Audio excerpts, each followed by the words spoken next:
صبح بدا من طلعته. نبی پاک فرماتے ہیں میں سو رہا تھا، چھت پہ فرشتے آئے. بات آپ نے سنی ہوئی ہے، صرف کچھ نظریات معراج کے حوالے سے عرض کرنے ہیں، چند نظریات. نبی پاک فرماتے ہیں حضرت جبریل نے چھت کے اوپر سے انہوں نے تھوڑا سا حصہ کھولا، چھت پھاڑی. ہمارے نا دیہاتوں میں لکڑی کی جو چھت ہوتی تھی نا، اس پہ ایک بندہ بھی اگر چلتا تھا نا تو گھر کے جو بزرگ ہوتے تھے کہتے تھے پتہ کرو چھت پہ بندہ ہے کوئی. ایک آدمی فٹافٹ بزرگ جاگ جاتے تھے، کہتے پتہ کرو بھائی. بلکہ ساتھ والے کو آواز دیتے تھے، دروازہ کھولتے تھے. ہوتا تھا کہ نہیں ہوتا تھا؟ ہو جاتا تھا نا. او بھائی 1.5 پونے 2 لاکھ بندہ چھت پہ چلے. اللہ کے رسول فرما رہے ہیں میں سو رہا ہوں. چھت پھاڑ دی، حضرت جبریل آ گئے. نبی پاک صلی اللہ علیہ وسلم کے پاس 70 ہزار فرشتہ ساتھ ہے. آ کے کھڑے ہو گئے، میکائیل سے اسرافیل سے مشورہ کر رہے ہیں حضور کو کیسے جگائیں. نبی پاک فرماتے ہیں میں سو رہا ہوں. حالانکہ بخاری میں لفظ ہے، نبی پاک فرماتے ہیں میری آنکھیں سوتی ہیں، دل تو میرا ہر وقت جاگتا رہتا ہے. نبی کریم سید عالم صلی اللہ تعالی علیہ وسلم فرماتے ہیں میں سویا رہا. اب حضور آرام کہاں کر رہے تھے؟ زمین پہ. آرام کہاں کر رہے تھے؟ حضور علیہ السلام زمین پہ آرام کر رہے تھے. جناب جبریل جھکے. کتنا جھکے کہ حضور کے قدم ہی چوم لیے. نبی پاک کے قدم تو کتنا جھکے ہوں گے جی؟ رکوع تک. جی میں نہیں جی گل کی سجدے دی، تساں کیتی جے فتوی لگا تواڈے تے لگنا جی. کہاں تک لگی؟ کہاں تک جھکے؟ اعلیٰ حضرت کہتے ہیں حضرت جبریل نے سجدہ نہیں کیا نبی پاک. میرے اعلیٰ حضرت کا کمال یہ ہے کہ شریعت بھی بچ جاتی ہے اور عشق کو بھی پورا سکون مل جاتا ہے. اعلیٰ حضرت فرماتے ہیں جناب جبریل نے سر پہ تاج پہنا تھا اور تاج میں موتی لگے ہوئے تھے. وہ موتی نبی پاک کو سجدہ کرنے لگ گئے. وہ موتی نبی پاک کو دیکھیں. فاضل بریلوی کے قلم کا حسن فرمانے لگے تاج روح القدس کے موتی جنہیں سجدہ کرے. تاج روح القدس کے حضرت جبریل کے سر کے تاج پہ جو موتی ہیں وہ نبی پاک کو سجدہ کر رہے ہیں. نبی کریم یہاں کوئی بندہ، اب تو خیر لوگ ہاتھ بھی کسی کے چومتے ہیں تو خود نہیں اوپر ہوتے، ہاتھ ہی اوپر کر لیتے ہیں. اب تو مزاج ہی بدل گیا ہے. فرمایا رسول کریم صلی اللہ تعالی علیہ وسلم کے لیے جبریل جھکے تو پیروں تک، اور نبی پاک علیہ السلام کے قدم چومے. حضرت جبریل نے حضور جاگے، اٹھایا نبی کریم کو اور کہا یا رسول اللہ رب آپ کی ملاقات کا شوق رکھتا ہے. اللہ آپ کی ملاقات کا شوق رکھتا ہے. حضور فرماتے ہیں مجھے اٹھا کے تو جبریل حتیم میں لے گئے. اور پھر یہ بخاری کے لفظ ہے، فرمایا یہاں گلے سے لے کر ناف تک میرا سینہ کھولا، میرا دل نکالا، آب زمزم میں رکھا. اس لیے نہیں کہ نبی پاک کے دل کو برکت حاصل ہو جائے، اس لیے کہ آب زمزم کو برکت حاصل ہو جائے. امتی رج رج کے پیئے کہ یہ وہ والا زمزم ہے جس نے ہمارے مصطفیٰ کے قلب اطہر کو چوما ہوا ہے. نبی پاک صلی اللہ علیہ وسلم فرماتے ہیں میرے سامنے کھولا اور میں دیکھتا بھی رہا. دل کھل گیا، سینہ کھل گیا اور میں دیکھتا بھی رہا. اور نبی پاک فرماتے ہیں خون بھی نہیں نکلا، اس لیے کہ حضور کی حقیقت نور ہے. نبی پاک کی حقیقت نور ہے. ورنہ بشر کے حضور اگر صرف بشر ہوتے تو کٹ بھی لگے تو خون نکل آتا ہے. میرے رسول کریم سید عالم صلی اللہ علیہ وسلم فرماتے ہیں پھر جبریل امین مجھے براق پہ بٹھانے لگے. خچر سے چھوٹا تھا، گدھے سے بڑا تھا اور بجلیوں کا بنا ہوا تھا. جہاں اس کی نظر جاتی تھی وہاں اس کا قدم جاتا تھا.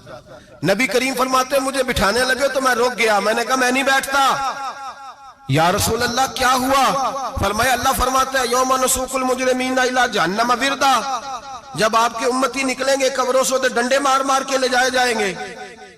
پہلے رب میرے ساتھ وعدہ کرے کہ جب میرے غلام قبروں سے نکلیں گے تو انہیں بھی براق عطا کرے گا. پہلے وعدہ کرے. حضرت جبریل کہتے ہیں میں وہیں کھڑا تھا. رب کریم نے کہا چل وعدہ کر لے. یوم نحشر المتقین الی الرحمن وفدا. محبوب جب تیرے فرما بردار قبروں سے نکلیں گے تو میں سب کو براق عطا کر دوں گا، سب کو براق دے دوں گا. نبی کریم فرماتے ہیں میں براق پہ بیٹھا. سفر شروع ہوا. نبی رحمت علیہ السلام فرماتے ہیں میں گزرا. یہ بات آپ نے سنی ہوئی ہے پر بیان کرنے بھی بڑی ضروری ہے. مررت علی الموسیٰ فَهُوَ يُصَلِّ فِي قَبْرِهِ رواہ مسلم. او خدا کے بندو، اللہ تبارک و تعالی ہدایت کا نور دے. کہاں بیٹھ کے قرآن و سنت پڑھتے ہو؟ کیوں نہیں عقیدے کو سمجھتے؟ نبی کریم علیہ السلام نے فرمایا میں معراج کی رات گزرا، یہ سنی کان کھول کے سنے، دل کھول کے، صحیح مسلم کی حدیث، فرمایا میں معراج کی رات گزرا تو حضرت موسیٰ اپنی قبر میں کھڑے ہو کے نماز پڑھ رہے تھے۔ حضرت موسیٰ اگر زندہ ہے تو جو موسیٰ کے بھی امام ہے، جو جناب موسیٰ کے بھی ایسے ہی فٹافٹ، ہم پہ تو کسی کا روب طاری نہیں ہوتا، اتنی موٹی جلدیں لوگ کتابوں کی دے جاتے ہیں، کہتے ہیں پڑھو جی کی لکھے ہے، میں کیا اصل میں اس کے دل میں پیار نہیں، اس نے صرف محمد لکھ کے صلی اللہ علیہ وسلم لکھا ہے، یہ تھوڑی دیر بیٹھتا بریلی کے امام کے پاس تو اسے بتاتے ہیں حضرت محمد نے لکھنا چاہیے امام الانبیاء، سرور کون و مکان، تاجدار حل عطا، لکھنا چاہیے مشکل کشا، حاجت روا، حبیب خدا محمد مصطفیٰ صلی اللہ۔ تمہیں تو نام نہیں ڈھنگ سے لکھنا آتا، تم مصطفیٰ کی بات کیا کرو گے؟ تمہیں کیا خبر؟ میلاد کی بات آئے تو جائز نہیں، معراج کی بات آئے تو کہتے ہیں خواب میں ہوئی تھی، کیا بغض ہے، رٹا کیا ہے؟ اعلیٰ حضرت فرماتے ہیں کھائے تجھ کو تپے سکر، تیرے دل میں کس سے بخار ہے؟ حضور کی شان کی بات آتی ہے تو اڑ جاتا ہے۔ ابو بکر صدیق سے پوچھ، ابو جہل نے آ کے کہا تیرا رسول کہتا ہے میں 18,000 سال کا سفر 1 منٹ میں طے کر آیا ہوں، زمین جنت دوزخ ہر شے دیکھ آیا، ابو جہل کہہ رہا ہے۔ ابو بکر صدیق فرمانے لگے اگر محمد عربی نے کہا تو آ کر سچی کہا ہے، اگر رسول اللہ نے کہا ہے تو آ کر ماننے والا، عقیدہ بنا ماننے والا۔ ایسے لوگ سڑک پہ بیٹھ کے بات کر دیتے ہیں اور فٹافٹ سنی بھی مسئلہ پوچھنے آ جاتا ہے، کہتا ہے جی وہ فلانا مولوی کا، وہ کون ہوتا ہے، کون ہے وہ، کس کی بات کر رہے ہو؟ بات کرنی ہے تو ابو بکر صدیق کی کرو، عثمان غنی کی کرو، مولا علی کی کرو، انس بن مالک کی کرو، طلحہ اور زبیر کی کرو۔ ہم کسی دائیں بائیں والے شخص کی بات نہ کرتے نہ سنتے، ہم پہ نہیں کسی بندے کا روب طاری ہوتا ہوگا چل دوڑ جا، ہم تجھے کیا سمجھتے ہیں؟ ہم تو سمجھتے ہیں اس کو جس کی بات سے رسول اللہ کی پیار کی خوشبو آتی ہے، جس کے نظریات کی خوشبو آتی ہے۔ ایک شخص مجھے آگے کہنے لگا جی نبی پاک کو غیب تھا، میں کہا چپ کر، گل صحیح طریقے نال کر، تو کہہ کہ آقا و مولا دو عالم صلی اللہ علیہ وسلم کو فلاں بات کا پتہ تھا، یہ لفظوں کا تو پہلے حسن سیکھ لے، تجھے پتہ ہی نہیں، بات کرنے کا تجھے طریقہ ہی نہیں، کس طرح ہم تیری بات سنیں؟ ہم مناسب ہی نہیں سمجھتے تیرے جیسے آدمی کی بات سننا۔ بھائی نظریات پختہ کریں، سنیں معراج میرے رسول پاک کی، سنیں نبی پاک کا معراج۔ حضور فرماتے ہیں قبر میں جناب موسیٰ کھڑے ہو کے، اور آگے سنیں حضور فرماتے ہیں مسجد اقصیٰ میں گیا تو موسیٰ وہاں بھی موجود تھے، یہ بھی بخاری ہے، حضرت موسیٰ وہاں بھی، فرماتے ہیں میں چھٹے آسمان پہ گیا تو موسیٰ وہاں بھی موجود تھے۔ دسو کتنے نے حضرت موسیٰ قبر میں تھے کہ مسجد اقصیٰ میں؟ لو کڈو مسئلہ، کتنے سن قبر میں تھے کہ نہیں؟ قبر خالی جدو نکلے نے پچھو خالی، قبر میں تھے کہ نہیں؟ مسجد اقصیٰ میں چھٹے آسمان پہ۔ عجیب مات ماری گئی ہے، کہتے ہیں جی اگر نبی پاک روضے میں ہے تو یہاں کیسے دیکھتے ہیں، یہاں دیکھتے ہیں تو وہاں کیسے دیکھتے ہیں؟ ہم کہتے ہیں حضرت موسیٰ جن کا کلمہ پڑھنے کے لیے منت کرے رب کی بارگاہ میں کہ مجھے غلام بنا لے اپنے مصطفیٰ کا، یہ شال ہے ان کے غلاموں کی، تو سرکار کا عالم کیا ہوگا؟ حضور فرماتے ہیں پھر میں آگے بڑھا، مسجد اقصیٰ میں پہنچا، سارے نبی اکٹھے تھے، میں بھی پہنچ گیا۔ نبی پاک فرماتے ہیں حضرت جبریل نے اذان پڑھی، بڑا پیارا موضوع، اور یہ وہ والا موضوع ہے جس پہ اللہ بھی فرماتا ہے سبحان اللہ جی، کیا فرماتا ہے اللہ؟ کہنا ذرا، اور سب کا اپنا اپنا ذوق ہے نا۔ ہمارے استاد فرمایا کرتے تھے جب نبی پاک ساجد حج کے معراج کی رات چلے تو اللہ نے کہا سبحان اللہ، کیا فرمایا؟ میں تو ان کو دیا کہ نہیں اچھی آنکھوں پر جتنے اللہ آنکھیں ہوتے تھے آنکھنا چاہیے نا، کیا کہا اللہ کریم نے؟ محبوبہ سبحان اللہ، سبحان الذی اسرا بے عبدہی۔ نبی کریم صلی اللہ تعالی وسلم فرماتے ہیں مسجد اقصیٰ میں پہنچا، اور جب میں پہنچا نا سارے نبی بیٹھے تھے۔ حضور فرماتے ہیں جبریل امین نے نا اذان پڑھی تو میرے حاشیے میں بھی نہیں تھا کہ میں جماعت کراؤں گا، یہاں لوگوں کو شوق ہوتا ہے نا آگے آگے، کہا میرے حاشیے میں بھی نہیں تھا کہ میں جماعت، میں تو پیچھے تھا، میرا دل تھا موسیٰ کرائیں گے، عیسیٰ کرائیں گے، ابراہیم خلیل اللہ کرائیں، یا حضرت آدم علیہ السلام سب کے باپ ہے وہ کرائیں گے۔ فرماتے ہیں جب اقامت ہوئی تو حضرت جبریل نے میرا ہاتھ پکڑا، حضرت جبریل کہنے لگے یا رسول اللہ یہ جتنے پیچھے کھڑے ہیں ان کی بھی خواہش یہی ہے کہ آپ ہی جماعت کرائیں، اور اللہ کی رضا بھی یہی ہے کہ آپ ہی جماعت کرائیں۔ نبی پاک فرماتے ہیں میں نے جماعت کرائی، پھر نبیوں نے تقریریں کی، میری باری آئی تو ایک جملہ کہا تو حضرت ابراہیم کہنے لگے آپ نے تو ایک جملے میں ہی کمال کر دیا ہے۔ کوئی نبی کہنے لگے میں کلیم اللہ ہوں، کچھ کہنے لگے میں روح اللہ ہوں، کوئی فرمانے لگے میں خلیل اللہ ہوں۔ سب نے اپنی ذاتی بات کی. نبی پاک فرماتے ہیں میری بات آئی تو میں نے اللہ کی مخلوق کی بات کی, میں نے مسلمان کی بات کی, مومن کی بات کی, کافر کی بات کی, میں نے سب کی بات کی, ساری مخلوق کی. حضور آپ نے کیا فرمایا؟ نبی پاک فرمانے لگے میں نے کہا الحمدللہ الذی ارسلنی رحمت للعالمین. فرمایا اللہ کا شکر ہے اس نے مجھے ساری کائنات کے لیے رحمت بنا کر بھیجا ہے. نبی کریم علیہ السلام فرماتے ہیں میں وہاں سے اٹھا, فرماتے ہیں پہلا آسمان, دوسرا آسمان, تیسرا, چھٹا آسمان, ساتواں آسمان پہ بیت المعمور ہے, مومنوں کا کعبہ بیت اللہ زمین پہ, اس کے بالکل سیدھ میں ساتویں آسمان پہ بیت المعمور فرشتوں کا کعبہ ہے. میں وہاں گیا تو فرشتے کہنے لگے مولا اپنے حبیب سے کہہ 2 رکعتیں ہمیں بھی پڑھا دے. 2 رکعتیں. نبی پاک فرماتے ہیں 2 رکعتیں میں حتیم میں کعبے میں پڑھ کے گیا, پھر 2 رکعتیں مسجد اقصی میں پڑھی, پھر 2 رکعتیں میں نے, بولیے 2 رکعتیں بیت المعمور میں کس کو پڑھائی؟ فرشتے کون ہیں بولے؟ تو جو نوریوں کے بھی امام ہیں. مولوی صاحب بڑے پریشان ہو جائے, کہنے نور نہ آکھو.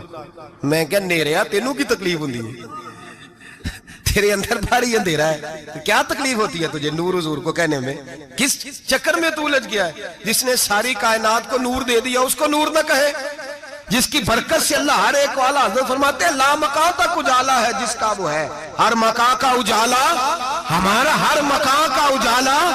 یہ دنیا میں جتنی بھی روشنی ہے یہ میرے رسول کے نور کی برکت سے روشنی. وہ کس قسم کی باتیں کرتا ہے؟ نبی کریم صلی اللہ تعالی علیہ وسلم فرماتے ہیں فرشتوں کی میں نے جماعت کرائی. اچھا جی نماز کس دن فرض ہوئی؟ فرض کس دن ہوئی؟ حضور تو نماز لینے جا رہے تھے تو یہ رستے میں پڑھاتے ہوئے بھی جا رہے ہیں. نماز تو معراج کی رات لینے گئے نا نبی پاک, تو رستے میں اللہ فرماتے ہیں الرحمن علم القرآن خلق الانسان. فرمایا پہلے میں نے رسول کو قرآن سکھایا ہے پھر انسان کی تخلیق کی ہے. نماز بعد میں فرض ہوئی امت کے لیے. نبی پاک کو تو اللہ نے سارے علوم پہلے سے عطا فرما دیے, سارے علوم. اس کا مطلب یہ بھی ہوا کہ نماز سے چھٹی مل سکتی, کعبے میں بھی نماز, بیت المقدس میں بھی, بیت المعمور میں بھی, بیت اللہ میں بھی, ہر جگہ ہی. تو جو بھاگنا چاہے نماز سے بھاگ سکتا, اس لیے کہ معراج میں جگہ جگہ نماز ہے, نماز ہی نماز ہے ہر جگہ. اللہ کے حبیب فرماتے ہیں بس 7ویں آسمان پہ گئے تو جبریل روک گئے, کوئی رہ فلک اتے یار گیا تے کچھ آ سدراتے ہار گیا, ایک کالیاں زلفاں والا سی جڑا لنگ عرشاں تو بھی پار گیا.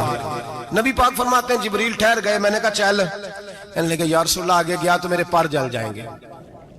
حالانکہ ملا رومی کہتے ہیں نہیں, اگر حضرت جبریل ساتھ جاتے تو کچھ بھی نہیں ہونا تھا, بلکہ جبریل کی موج لگ جانی تھی. اور ایک اور بات, جب یہاں حضور رکے نا تو نبی پاک نے فرمایا چل تو نہیں جاتا تو کوئی خواہش ہی بتا دے اپنی. تو حضرت جبریل کہنے لگے یا رسول اللہ میری خواہش یہ ہے جب قیامت کے دن آپ کے پرہیزگار امتی پل صراط سے گزرے تو اللہ مجھے نیچے پر بچھانے کی توفیق عطا فرمائے, یہ میری خواہش. نبی رحمت صلی اللہ علیہ وسلم فرماتے ہیں میں وہاں سے آگے بڑھا جاؤں, حضرت جبریل بھی رہ گئے, میں پھر وہاں سے پھر رب کریم کے حریم خاص میں. نبی پاک فرماتے ہیں اس رستے میں نے بڑا کچھ دیکھا, جنت دیکھی, دوزخ دیکھا, فرشتے دیکھے, حوریں دیکھی, غلمان دیکھے, بڑا کچھ دیکھا. نبی رحمت ملا رومی نے ایسی روایت بھی لکھی ہے, فرماتے ہیں کہ حور کے پاس سے گزرنے لگا تو اس نے میرے پیچھے سے آواز دی, کہنے لگی محبوبہ معراج پہ آئے ہو تو مجھے بھی کچھ دے دو, مجھے بھی کچھ دے دو. تو ملا جلال الدین رومی لکھتے ہیں نبی پاک نے فرمایا چل جا میں نے تجھے اپنا بلال دیا. تو وہ حور کہنے لگی محبوبہ وہ تو کالا کلوٹا ہے, میرے لیے رہ گیا ہے. تو ملا رومی نے لفظ لکھا یہ ان کی محبت ہے, یہ ان کا پیار ہے. فرماتے ہیں محبوب فرمانے لگے تو کالا کہہ رہی ہے, ابھی تو میں نے اس سے پوچھا نہیں, پتہ نہیں تجھے پسند بھی کرتا ہے کہ نہیں, تجھے قبول بھی کرتا ہے کہ نہیں, ابھی تو میں نے اس سے پوچھا ہی نہیں. فلک اچھا ہے کمر پہ نہ ہلال اچھا ہے, تیری نظر بھی نہ ہو تو دونوں سے بلال اچھا ہے. نبی پاک صلی اللہ علیہ وسلم فرماتے ہیں عمر میں نے تیرا گھر بھی دیکھا ہے, ابو بکر کا دیکھا, عثمان کا دیکھا, علی کا دیکھا, فرمایا پھر تیرا بھی دیکھا. باہر حور بیٹھی تھی, مکان بڑا پیارا تھا, میرا دل کرتا تھا اندر جاؤں, پر میں نے کہا عمر ذرا جلالی ہے, اس سے پوچھ کے ہی جانا چاہیے اس کے گھر میں, ذرا جلالی ہے. صحابہ کہتے ہیں فاروق اعظم چیخ مار کے روئے, کہنے لگے میں کہاں, میرے اس یہاں کی حقیقت کتنی, مجھ سے 100 لاکھ کو کافی ہے اشارہ تیرا. یا رسول اللہ عمر کو اگر گھر ملے گا تو آپ کی قدموں کی برکت سے ملے گا.